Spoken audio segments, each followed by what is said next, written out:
essa operação maior, quando o Bernal ele vem para ser um paladino, para mudar as coisas, para moralizar, que é igual muito prefeito também de outras capitais, do interior do Brasil tenta, enfrenta um monstro com muitos tentáculos, né? Eu já cheguei a conversar com ele que nos anos anteriores a dívida ativa de Campo Grande galopou, aumentou estratosfericamente. Isso merecia talvez uma averiguação. Ele não consegue fazer isso porque não tem tempo. A parte da saúde, onde ele até conseguiu muito bem ter bons resultados, ele tinha o GISA para resolver o problema. Então, em cada área tinha uma bomba engatilhada. Sim, né? Exatamente. E ele não teve um mandato inteiro, ele teve 2 mandatos, né, que depois desse mandato dá volta. Mas mesmo quando a operação Coffee Break ela surge, e nisso também acho que está surgindo logo depois da lama asfáltica, né, tal, o senhor tinha uma esperança desse retorno? O senhor sabia que esse retorno ia acontecer em algum momento? Ou mesmo assim falava, bom, a justiça está acontecendo, mesmo que não dê para voltar, as coisas não vão ficar como elas estavam? Olha, eu sempre acreditei, Danilo, eu sempre acreditei na possibilidade. Isso nas entrevistas? Sempre acreditei. E era uma convicção que eu tinha, assim como eu tive a convicção de que ele seria eleito prefeito naquele momento, juridicamente eu tinha a convicção de que o direito não ia abandonar. Não ia abandonar aquela luta, sabe? Já sabemos que a justiça, o judiciário é uma outra questão, é um outro entendimento, e isso que as pessoas precisam entender hoje, inclusive, é um momento propício. Nunca desistir da justiça, né? Nunca desistir da justiça, mas é diferente do judiciário. O judiciário é outro patamar, vamos dizer assim, é outro nível, é outra situação. Há interesses? Sim, há interesses políticos, tudo depende da política e tudo caminha junto com a política. Então, quem elabora as leis são os políticos, são eleitos pelo povo, mas são os políticos que elaboram as leis. E essas leis, elas determinam, né, o que nós devemos fazer e o que nós não podemos fazer. E ela favorece quem? Geralmente, quem tem mais força, quem tem o poder econômico. Então, a luta era diária. Mas, assim, o direito não nos garantia o retorno. As provas contundentes, elas não tinham outra saída.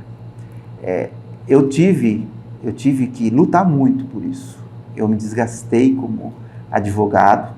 Fala de noite de sono, de debruçar sobre as coisas. Não só isso, não. É que no momento da briga toda, nós nos deparávamos, por exemplo, com um desembargador que era, além de ser advogado pessoal do ex-governador André Putinelli, era desembargador.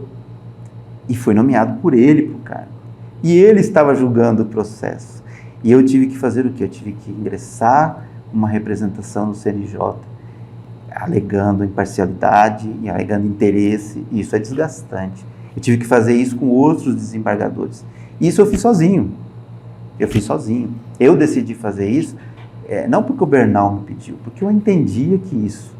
Inclusive o doutor Sérgio uma vez me disse, você está fazendo isso porque o Bernal te pediu? Não, ele foi meu professor na faculdade. Não, isso é coisa de filme, né? Você foi praticamente enfrentar o sistema. Foi algo assim, e muitas vezes dava medo, né? Porque nunca recebi nenhuma ameaça, já deixo claro isso, mas assim, dava medo, porque você estava enfrentando um sistema político, né? E isso tinha consequências, né? Graças a Deus nunca me aconteceu nada, nunca recebi nenhuma ameaça de quem quer que seja. Lógico, aborrecimentos tive, né? Afrontas tive. E no dia, e o que nós fizemos? Com essa representação, nós estivemos no CNJ, estivemos no STJ, no STF, e mostramos a eles que os argumentos utilizados não correspondiam aos fatos e às provas que existiam nos autos. E no momento que estava sendo julgado aqui o nosso agravo de instrumento, que foi que retornou o Bernal ao cargo, no CNJ eles estavam acompanhando a votação que estava acontecendo aqui. Até porque os vereadores estavam lá, a luz estava acesa, no GAECO prestando depoimento. Sim. O Olarte estava escondido, tinha abandonado o cargo. É uma série de coisas naquele dia, se eu não me engano, foi 25 de agosto, véspera de aniversário de Campo Grande. Foi um dia emblemático.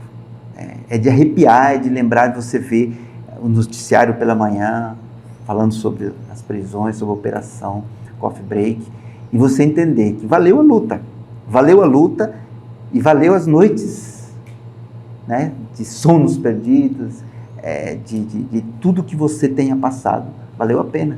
Então vale a pena lutar por um ideal, sabe, Danilo? Vale a pena lutar, vale a pena acreditar, né? E é isso que a gente tem que deixar de exemplo para as pessoas, de que não podemos desistir nunca, não podemos desistir nunca dos nossos ideais.